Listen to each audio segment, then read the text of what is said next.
hindi kayo dyan nadamay. Nakita kagad namin eh. Ha? Buti na itawag dito. Kayong tumawag? Oo. Tagal nga dumating eh. Tapos kalahating oras bago dumating yung ambulansya. Ay yung mga bumbero. Ang init pa naman ngayon. Pagdating sa amin, sa may puro plato ang nasunog. Oo. Tapos yung napatay na ng mga tao yung apoy, saka dumating yung bumbero. O di ba? Alerto sila. Oo. Mga alerto eh. Alertong mga tao. Oo. Di ba? Ayan mga idol, magandang araw sa inyo. Grabeng init mga idol. Naghapdi lang kasi ako sa trabaho mga idol. May napansin lang akong usok. Parang ano to mga idol. Parang sunog ayun banda. Yung banda yun sa may Korean. Ayun. Pupuntahan nga natin mga idol kung anong sunog to. Parang may sunog talaga mga idol.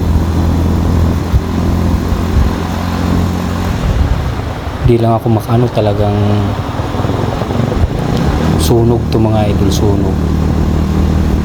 Aalamin lang natin, pupuntahan natin yan mga idol. Kasi pag ganito, nausok na kaitim, tapos banda dito sa may mga malapit sa kabahayan, sigurado sunog yan mga idol.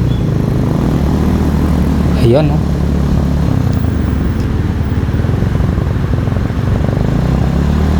Dito yan sa Friendship mga idol. Parte pa to dito mga idol ng Barangay Anunas. Ito. Dito na to sa may ano, Korean. Yung maraming mga negosyo ng mga ano, Koreano mga idol. Grabe ang init, sobra. Mag-aalas 12 pa lang pero grabe. Iikot lang tayo mga idol. Pupuntahan ko yung uso kung saan naggagaling mga idol, kung saan nagsimula. Magtatanong-tanong tayo sa mga tao kung anong sunog yun mga idol. Baka may nasunog ng building, bahay o ano, hindi natin alam. Kaya kailangan natin malaman mga idol. Siyempre maki-chismis tayo. Grabe, napakainit talaga mga idol. Kaya ako naghapdi ngayon mga idol dahil may importante akong lalakarin ngayon mga idol.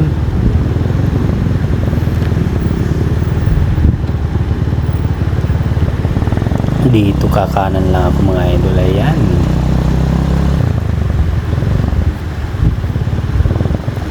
Aalamin ko lang yung sunog na yun kung nasaan banda yun.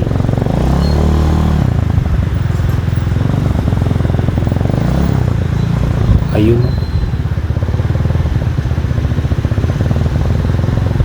Likuran na to ng ano, ng Korean town mga idol. Nasa likod na to mga to. At ayun banda sa dulo yung umuusok.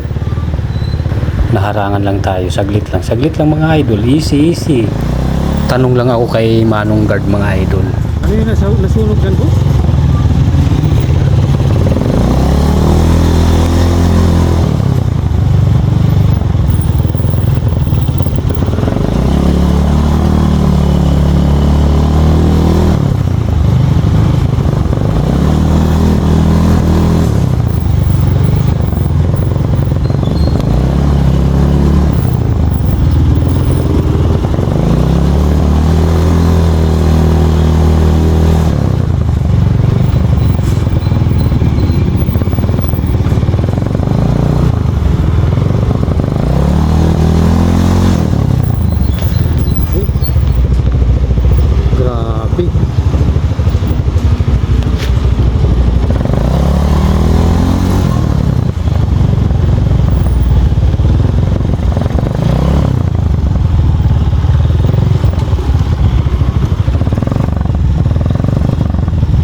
Ano yung nasunog dyan, boss? Antilote naman. Na? Antilote. Mga tambakan. Tambakan pala ng ano, mga idol. Na? Basura. Tinambakan ng mga basura, no? Buti hindi nadama itong bahay na to. Yung itim ng usog doon, no, mga idol, oh.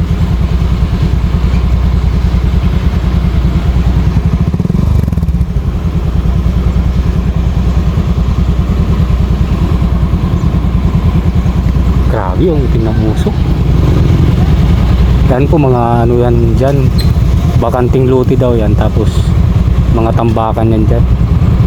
Ginawang tambakan. Ngayon may nagtapon daw ng ano na sigarilyo. Ang init pa naman ngayon mga idol.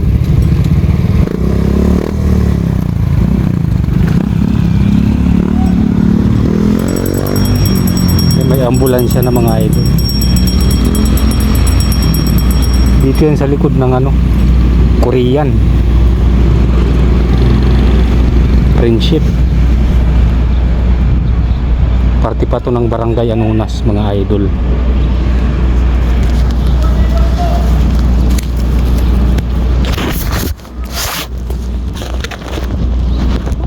Buti kayo hindi kayo dyan nadamay. Nakita kagad namin eh. Buti na itawag kayong tumawag. Oo. Tagal nga dumating eh. Tapos kalahating oras bago dumating yung ambulansya. Ay yung mga bumbero. Ang init pa naman ngayon. Kagabi sa amin, sa may Purok 4 ang nasunog.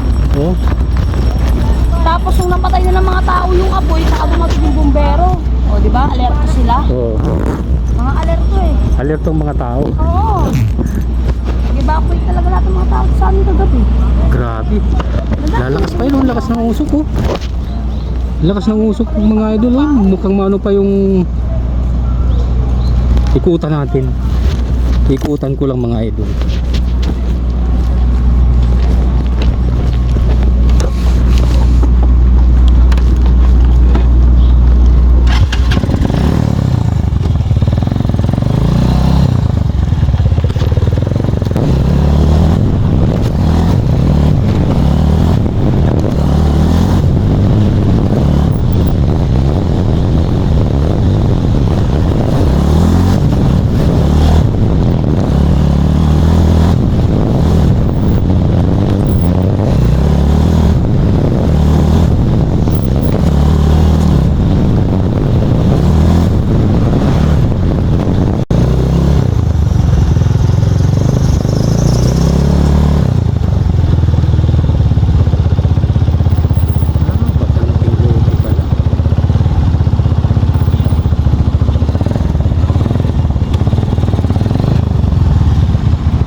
Bakanting lote pala mga idol yung nasunog, oh.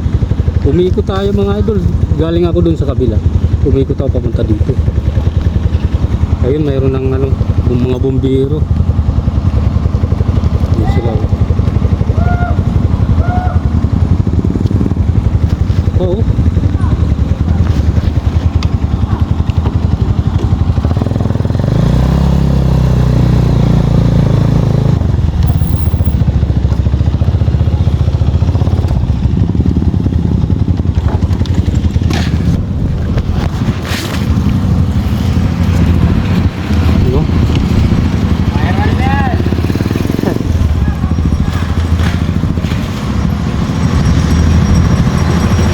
Lakas pa rin ang usok dun sa looban.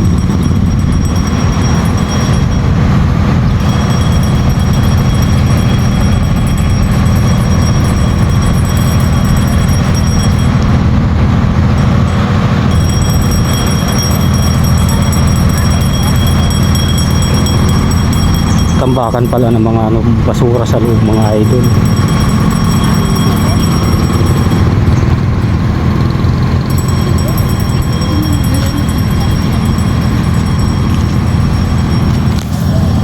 Ayun mga idol, tambakan pala ng basura.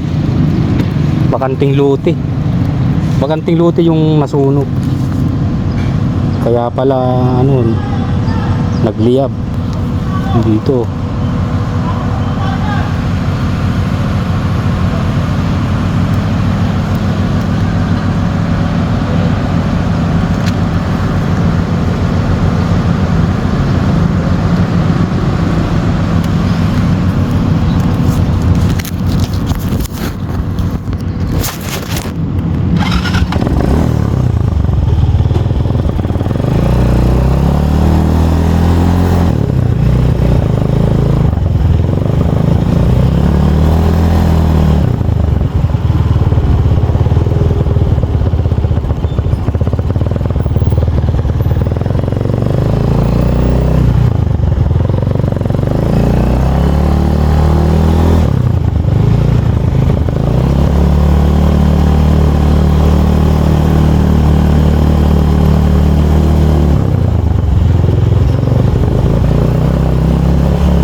At ayan mga idol, may isang bumbero dito. Ayan. Kumukuha pala ng tubig mga idol. Siguro naubusan ng tubig. Ayan. O ayan mga idol, hanggang dito na lang ang video ko muna. Maraming salamat sa mga followers na sumusuporta sa akin palagi mga idol. Kaya pala nasunog mga idol kasi bakanting lote at ginawang tambakan ng basura. Sabi nga ni kuya ay meron daw nagtapo ng upos ng sigarilyo. Ewan natin, di natin alam ang pangyayari mga idol. Kaya ayan mga idol, go na muna ako. Biyahe muna mga idol. Maraming salamat sa inyo. God bless.